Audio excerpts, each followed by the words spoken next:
Hey everybody, it's John McElroy, and I am at a magical location I want to share with you. I'm in Philadelphia.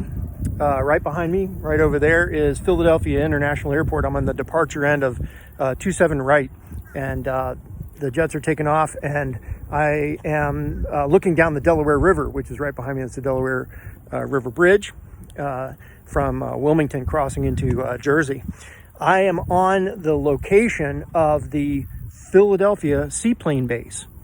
And the reason I'm here is because this is one of the nation's oldest airports. And I'm talking about 1913, when the Curtiss flying boats used to fly here, thanks to a man named Frank Mills. And another guy who had purchased airplanes. But let me get back to that in a second. Frank, back in 1913, was working on the Panama Canal and saw an airplane flying over and got interested in flying. You know, might as well have been a rocket taking off, right? Because the space shuttle and all that, that's how interested in things we are today. Can you imagine seeing an airplane back in those days? It was just brand new and very exciting for everyone. So I am literally on the ramp. This is the old ramp that was used right here. And basically this dock right here, there's a floating dock down here at the bottom, at the end of this pier. And there's some signage that's saying, you know, crew members, and kind of this is closed off right now. I'm not sure what the status is. I know that a couple of people have owned it and the property's changed. And I think the city of Philadelphia is involved now and they're working on it. It's in a small town called Tinnicum.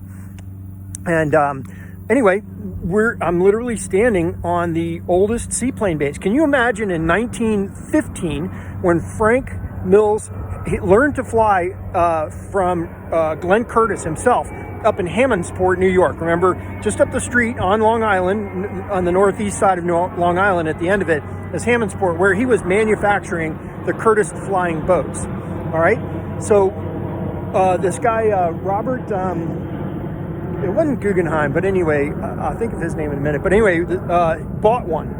And at that time, Frank Mills paid $1,500 to go to school to fly airplanes and get his license. And at that time, it was $1,500 paid up front for the insurance on the airplane itself if you crashed it.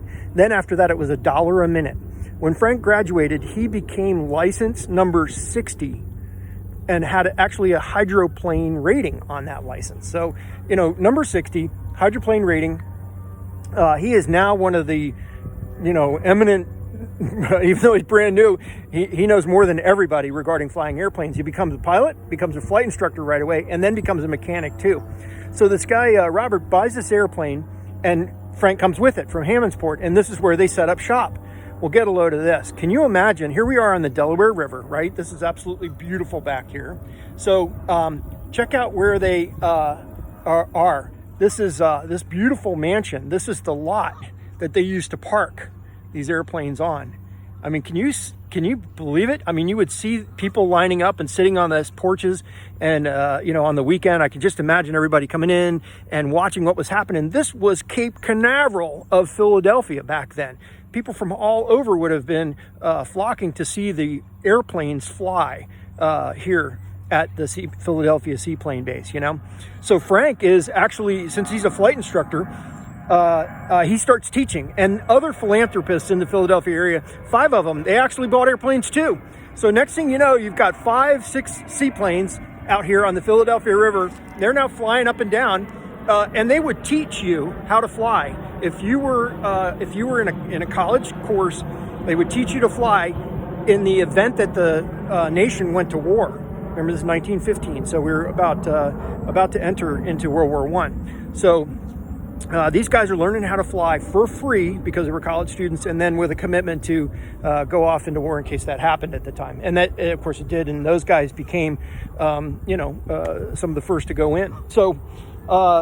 You know, all those years go by, we get out of the war, and Frank goes into business. He keeps flying around here, and he gets married just before he goes off to the war, by the way.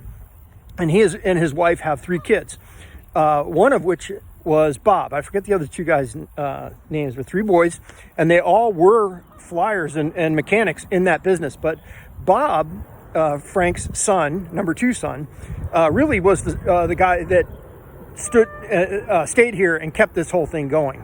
You know, he was the lifeblood of this location for many, many years. So Bob becomes a mechanic as well. And in 1996, as an example, he was awarded the Seaplane Pilot Association Pilot of the Year. Not bad. In 1997, he had the Wright Brothers Award for 50 years of safe flying, right? That's no small thing right there. So, you know, and he just recently passed. He was 89 years old. Can you imagine that you know, his father, at the very beginning, 1913, he comes into the picture at 1921, right? Goes off into the war himself in World War II in the military as a seaplane base. Check this out. So after that was over as that began in 1939, Bob goes down to Miami and starts to work for a little company called Pan Am on their flying boats. Pretty cool. After the war was over and he did his service, he comes back here and he's at the Seaplane base here in Philadelphia for all those years. So I just feel like we're in a magical location. I hope this hasn't been too drawn out or whatever, but Philadelphia Seaplane base since 1913. Can you imagine those Curtiss boats, flying boats, you know, going up and down the Delaware River out here?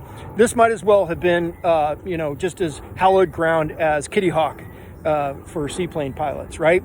I mean, there's a beautiful museum there and the monument and the Kitty Hawk Dunes and all that sort of stuff. Well, that's exactly what this is to me here as well. There's this beautiful mansion that I could just kind of picture all these people walking around the airplanes and getting to know and talking to all those people and learning how to fly for free. Can you imagine that? Having picnics underneath these beautiful maples and oaks, you know, by the side of the river here in Philadelphia, the Delaware River. So, man, I'm just pretty happy I got a chance to explore this and share it with you. Hope you've had a good time watching it with me. Talk to you later.